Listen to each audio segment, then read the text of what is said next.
Shaun O'Hara. He is the NFL Network analyst, former Super Bowl champ with the Giants, and joining us on the program. Shaun, good morning. How are you? Top of the morning to you, Dan. All right, what do you want to dive? What do you want to dive into here? Oh man, there's so much good action. I tell you, the first couple of weeks, so much sloppy football play. It's nice to finally see some good teams finally pull it all together. So I'm game for whatever. All right. I think it was good for the Giants to kind of get their first win. We had 5 teams get their first win this weekend, starting off with the Cleveland Browns. So who doesn't love Bud Light for everybody? Well, let me start with the Vikings losing to Buffalo, and then the Vikings got a short work week. They got the Rams coming up, and I don't know if they look past Buffalo, but how do you explain the Bills coming in with a rookie quarterback, and you're a 17-point underdog, and you get blown out? Yeah, I mean, that right there, I mean, that is the beauty and also the craziness of the NFL.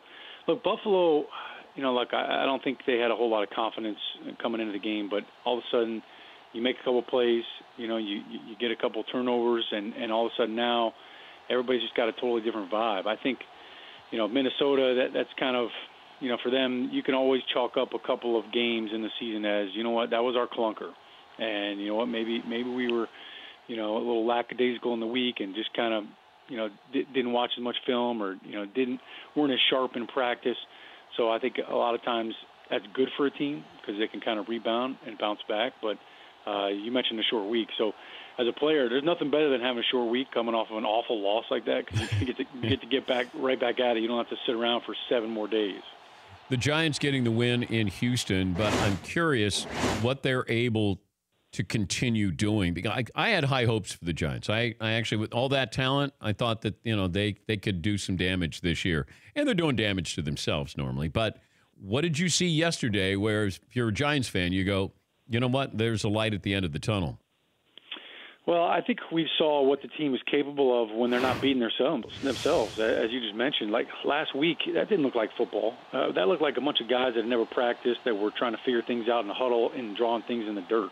We had too many mental assignments. I mean, they had 6 sacks last week against Dallas, and I think 5 of them were probably mental busts. One time they got beat physically. They gave up 4 sacks against Houston, and I think of those 4, one of them was a mental breakdown. So they cleaned all that up. But J.J. Watt, he's going to get his, especially you throw out a young guy like Chad Wheeler out there at tackle. So you expect some of those plays to happen, but I think we saw the Giants just, to me, that offense looked more balanced.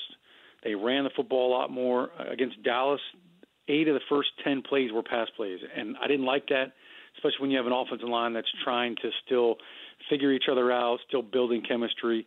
So going down to Houston with a new center and John Greco, he's played a lot of football. He started 70 games in his career, so he's a veteran from that standpoint, but he's starting at center for Jalapio, who got hurt. Wheeler's in at right tackle. He's a second-year guy. And I thought they stuck with the run. The run game worked better. They moved the pocket a little bit.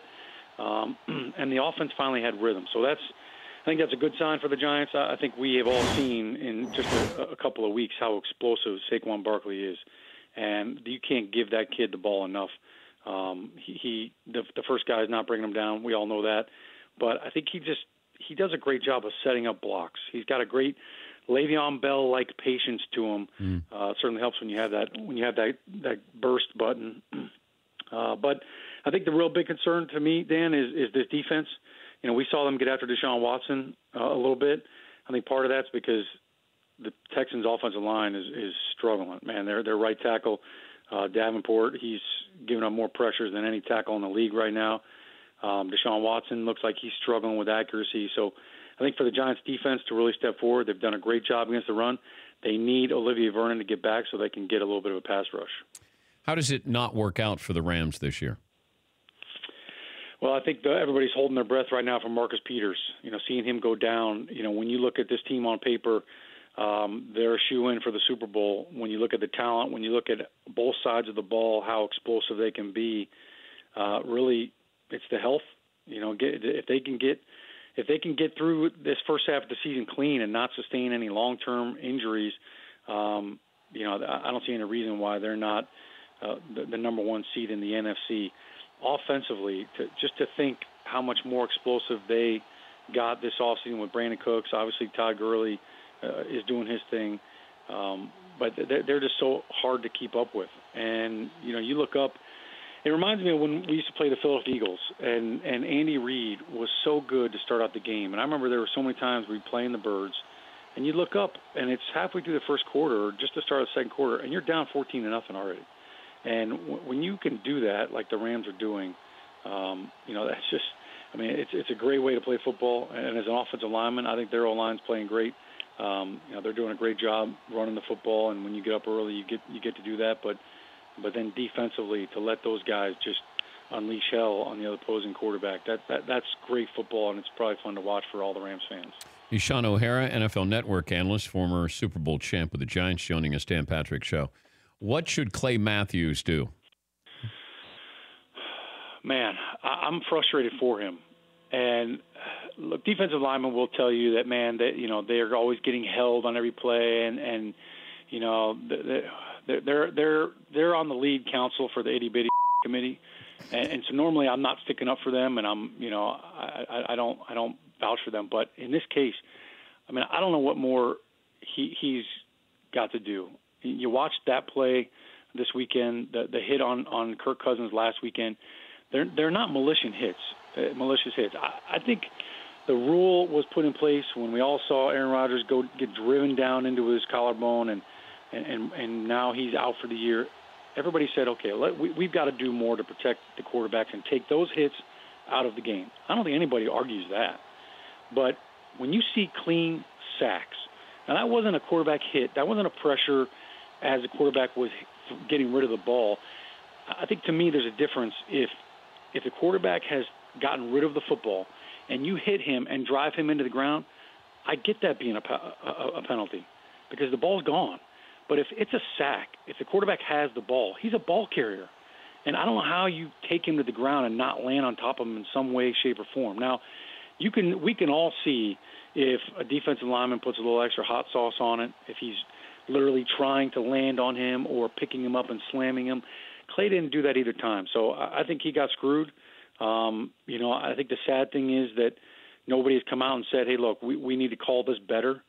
I think they've given these referees so much to handle as a judgment call at the speed of the game. And there's times where we all watch it. You're in there watching it in slow-mo, and you're like, man, that's dicey. That's in slow motion. So yeah. I think we need to change the referees' uniforms. I don't think they should wear black and white anymore. There's too much gray out there on the field. Give them gray uniforms. Referees are supposed to have black and white calls, and it's not anymore. So give them new uniforms. Wow, that's meta. That's deep. Sorry, is it too early to get deep? Yeah, especially from you. I'm not surprised. I'm a little surprised this early from you. Well, usually when I'm in studio, I get to put my hands on people. So, I got to use my brain this time, I guess. All right. What can the Steelers, if they are shopping Le'Veon Bell, what do you think you can get in return for Le'Veon Bell? Well, I doubt they're going to get what they would like. If you traded Le'Veon Bell this offseason, we saw Brandon Cooks get traded. He got a first-round pick. We obviously saw what Khalil Mack got traded for. There's no way anybody's going to give up what Chicago gave up for Khalil Mack, 2 first rounds and I think a future second. That's just, it's just not going to happen. I think the one thing that Le'Veon Bell has against him is he's had a couple of injuries. They've ridden him hard. So I think a lot of teams are kind of worried about how much does he have left. So I think to sit there and say, hey, we fielded some offers, that may be true. I don't know what that offer is for. If somebody called up and said, hey, would you, if we gave you a second-round pick next year, would you trade him? Sure, that's an offer.